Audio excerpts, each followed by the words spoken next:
E passo a palavra para o secretário de Estado de Fazenda do Amazonas, senhor Afonso Lobo Moraes.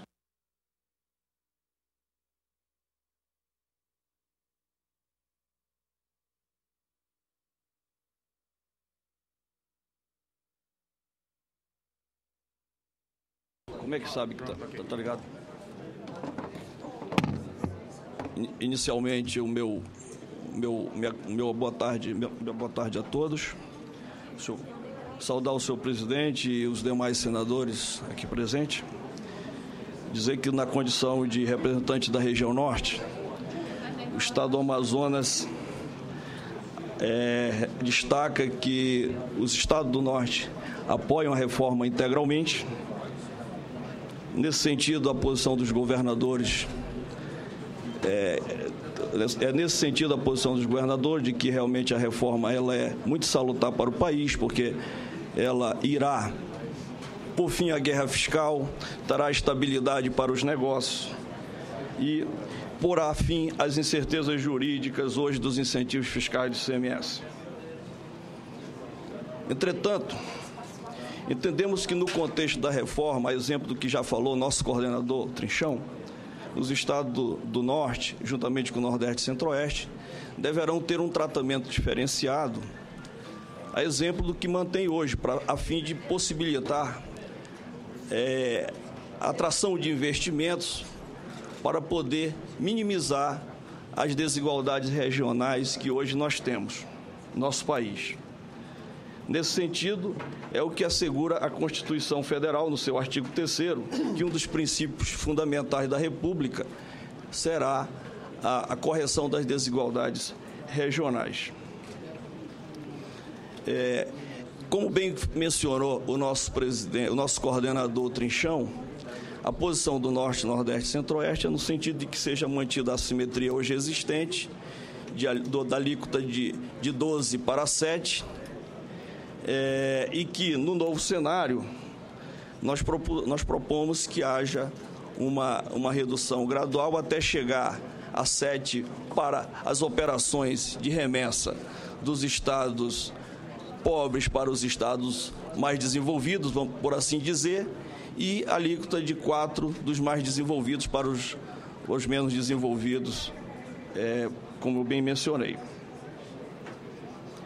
Nas operações intrablocos, a proposta do Norte, a exemplo do Nordeste e Centro-Oeste, é que no prazo de transição de 3 anos, cheguemos a 4%.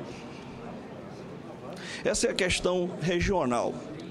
Entretanto, tem uma questão pontual do estado do Amazonas, que, como os senhores sabem, tem uma situação muito singular, que é a questão do projeto Zona Franca de Manaus. O estado do Amazonas é o maior estado da federação, com 1,5 milhão de quilômetros quadrados, maior do que o próprio Nordeste, e também possui a área mais preservada do país. Sua vegetação é praticamente toda ela composta pela floresta tropical úmida, que compõe a floresta amazônica brasileira, que, por sua vez, é considerado patrimônio nacional. Essa preservação que o Estado hoje detém, ele obteve graças ao modelo Zona Franca de Manaus, que foi absolutamente fundamental, por ter sido um modelo que concentrou o seu desenvolvimento na cidade de Manaus e, portanto, possibilitou, através de a partir de uma indústria chamada Limpa, o desenvolvimento do Estado, porque ao tempo em que concentrou o desenvolvimento na cidade de Manaus, ele irradiou desenvolvimento, também recursos para atender às demandas sociais do próprio interior do Estado.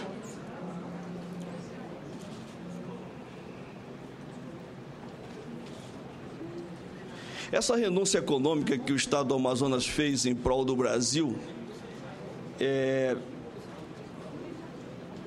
somente foi possível, como mencionei, graças ao projeto Zona Franca de Manaus. Esse modelo ele está ancorado nas isenções do II e do IPI, no âmbito federal, e também conjugado com o incentivo do ICMS, que está amparado pela Lei Complementar 24, a lei complementar essa que foi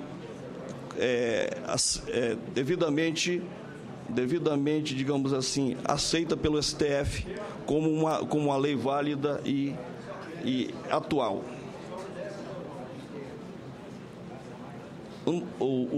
Os incentivos existentes hoje no Polo Industrial de Manaus, ele tem o seu... Ele tem a sua processo produtivo devidamente definido por portaria do Ministério do Desenvolvimento e do MDIC e do MCT, se destina a possibilitar a produção... Já terminou? Tá. Então, só para recolocar, os incentivos eles são concedidos mediante processo produtivo, destinam a possibilitar a produção do Brasil de itens que jamais seriam fabricados no nosso país se não fossem esses incentivos fiscais. Importante deixar claro que a Zona Franca não é um paraíso fiscal.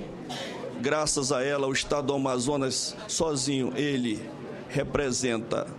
responde por mais de 60% da arrecadação da segunda região fiscal, que é composta por todos os estados da região norte, com exceção do Tocantins.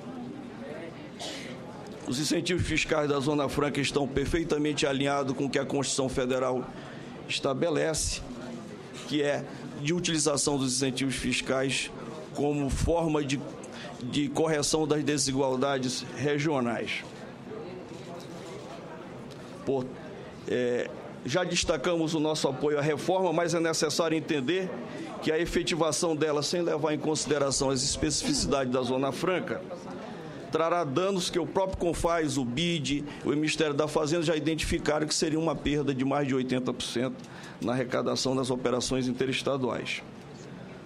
O raciocínio de que o Fundo de Desenvolvimento, o Fundo de Compensação de Perdas poderia eventualmente compensar o Estado por essa perda de arrecadação, ela é incorreta porque ele poderia até compensar a arrecadação, mas não compensaria os empregos e a atividade econômica. Então, nesse sentido, entendemos que a iniciativa do Executivo de tratar a Zona Franca de forma diferenciada, mantendo as suas vantagens comparativas, dando uma alíquota de 12% nas operações originárias dela, nosso entendimento foi bastante acertada. Essa é a nossa posição. Muito obrigado. Muito obrigado. Agradeço a Afonso Lobo Moraes, secretário de Estado de Fazenda do Amazonas. E antes de